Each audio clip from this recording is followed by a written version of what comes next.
Is today really your birthday? Happy birthday! This is Darby Blakley, high school principal. Let's get started. How did you end up at River Valley High School, and how long have you been here? Oh, okay, so River Valley High School. I was first a teacher at Potosi, and I was a special education teacher there, and then we decided we really liked this area, so we wanted to come this way, and I got a job here as a special education teacher, and I worked here for 1 year, and then another job opened up for the Dean of Students, and after I did that for a few years, I became the high school principal. I think I've been here now 8 years, 9 years? I think so, yeah, 8 or 9 years here at River Valley, so yeah, that's how I got here. I went to college at Eau Claire and then went to Potosi, and that was it. And here I am at River Valley. The rest is history. What makes a good life? Say that one more time.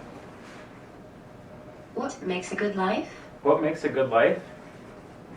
You went from how did I get to River Valley to what makes it? That's a pretty deep question. Okay. All right, so we took a jump there. All right, I'm fine with that. What makes a good life? I think being happy with what you do and happy with yourself. I think I enjoy going to work every day. I enjoy my family. I love my kids. I love my wife. All those things. It makes life good for me. Those are the things. Those are the little things. I don't need to have millions of dollars or a yacht or anything like that. I feel like those are the things. If you're kind of happy in your own world and stuff, that's a good life. It's all I need. What is one of your favorite smells?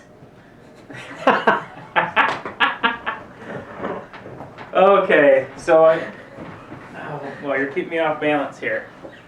So we're not as philosophical now. This is actually. This is a weird one, okay? One of my favorite smells is when I'm deer hunting, when I shoot a gun, okay? There's a black powder smell that comes out when you shoot a gun. I probably shouldn't be talking about shooting guns on a school thing, but I'm telling you, when I shoot at a deer, the black powder smell, it brings me back to all these memories. It's like, because you don't smell it very often, but the smell is like the biggest thing that brings back memories. And when I smell that, it's like, it takes me back to when I was a kid, like shooting at my first deer, being with my grandpa, all those different things just comes flashing back. And it always happens every time I do it, even if I go years without shooting at a deer. So that's one of my favorite smells. I think that's it. That and apples. That's more of a political correct answer if you want Mr. McDermott to edit this later. So, yes, those are my favorite smells. What are 3 interesting facts about you? 3 interesting facts. One fact is that I have very flat feet. So flat that I made, when I showed them to Ellen Wormuth, she was drinking something and almost choked. There's absolutely no arch. To the point it's gross. And then, 2, I have big ears.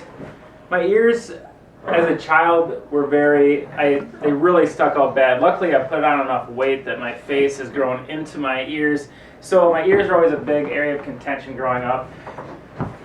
3, I'm a huge Packer fan. So I just can't miss the Packers. Even when they're doing terrible, I gotta watch them. There. What's the last adventure you went on? Oh, last adventure. My family and I drove out to South Carolina, and we drove in our vehicle, and that was an adventure, and it was surprisingly good. I thought the kids can't ride with me from home, which is a 3-minute drive, to the school without punching each other and yelling at each other. So when I went to South Carolina, I thought it was going to be terrible, and it actually was a good ride. The kids were polite the whole time, and they were like, that was an adventure for them too. We left kind of in the early morning when it was dark still, so they were into it, and yeah, it was a good adventure. That was my last one. Kind of boring. If you could make one rule that everyone had to follow, what rule would you make? Everyone would have to take their cell phones, cancel all of their social media outlets, and throw them into the Wisconsin River. That's what I would want to have happen. No more social media. The world would not stop. We would be just fine. And kindness. Just everybody be kind to each other. I think if everyone was kind to each other, that seems like dramatic and cliche, but if everybody was kind to each other in this world, we wouldn't have to worry about really anything. Kindness is all that matters. That's the big thing. And I'm not always kind. Sometimes I get selfish.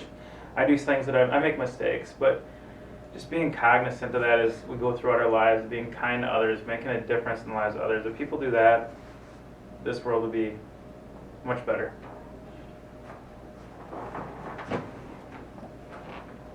What surprised you most when you first started this job? I'm surprised that I miss being in the classroom. I love being in the classroom. So that part I didn't know I'd miss as much, because I was like, when you're teaching, you kind of, it's just what I do, and you're going through it. But then I really have missed that. But I found that I never wanted to be a principal that just stayed in his office a lot, and I'm finding it's just hard to get out of my office, because this is like where I get everything done, and I feel like that's surprised me. Like I always said, I'm not going to do that. I'm going to be out, because I know that's how the good principals do it, but I find myself like I'm stuck in here, and I get stuck in here, like we are right now with you. Just kidding, I'm enjoying this, but we're in here. I'm in here all the time, and I want to be out there, and sometimes I just got to force myself to go for a walk, and then I can actually interact more. But that was kind of one of the surprises. It's difficult, because you get a lot of phone calls and emails you got to keep up with, otherwise your day gets swamped.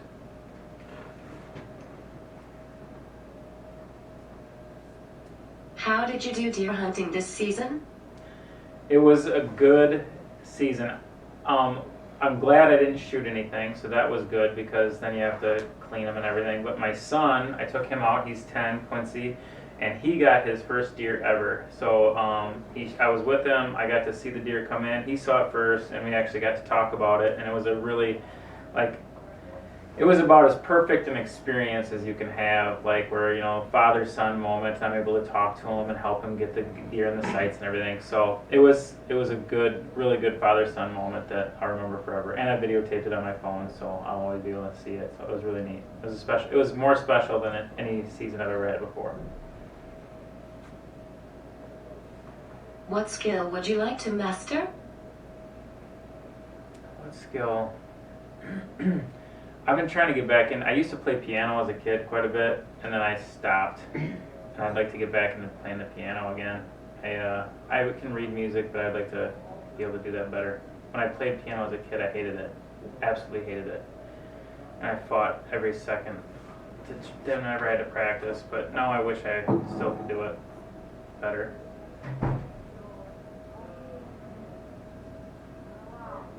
How often do you play sports? Pretty much every day I'm doing something with sports. Now, when I say I'm playing, I'm actually like playing catch. Like my son likes to play catch the baseball almost every night, or shoot hoops, or throw the football around. There's some nights, or also I'm heading to like one of their practices, so there's always something going on. But I don't get to play as much. I don't play as much, but I'm usually helping them play a little bit. So I still do some of that. What takes up too much of your time? That's a good question. What takes up too much of my time? I would say email. I just email and keeping up on my email. It's become ingrained in me that my inbox, whenever there's unopened emails, I get anxiety and I just have to get through it. Whether I'm on a weekend getaway, I have to check my email. And there's so much stuff that shouldn't matter that I try to keep up on. I would say I spend too much time staring at my phone for emails. Definitely. I don't have any social media, so I don't have Facebook or something, so I'm not always doing that. So that's good. I know it could be worse, but my email I always have to stay up on. What do you like best about your job? The children. All of you lovely children. I love spending time with you day after day, even when you're naughty and you stick your tongue out at me in the hallway. I know, it is the kids. It's the kids. That's why I don't think there's anybody that goes into this profession to make tons of money or to, do anything other than the fact that they found that they like to connect with kids on some realm and they like to help kids reach their goals and teach them what they're passionate about learning. That's what it's all about, and that's what I'm in for. And while I don't get to teach as much as I did, I get to still make an impact on kids' lives in a different way. And I'm proud of what I do. I really enjoy what I do. I've never said I should be doing something else, because really there's not much else I can do. I mean, this is what I believe I was made to do, so I enjoy doing it. Do you have any nicknames? Not really here. If you go back to Viola, Wisconsin, I've got a few that. When I was they used to call me Barbie, which is my name's Darby. You throw the B in there. That's Barbie was my name. I think that's probably it. Barbie was the name. There's probably some other ones I can't even remember. But yeah, Barbie. Oh, Shoestring, because it used to be long and lanky. They used to call me Shoestring. That was it. But mostly Barbie, I think, was mostly the one they went to. When was the last time you ate an ice cream cone? This last summer, we went to this and had one there. And it was delicious. That was my last question. Is there anything else you would like to say? I want to thank you. This is good. A big range of questions. And you're amazing. And I love working with you every day, Lauren, too. So thank you. Thanks for this interview. It was fun. Thank you for your time. Thank you.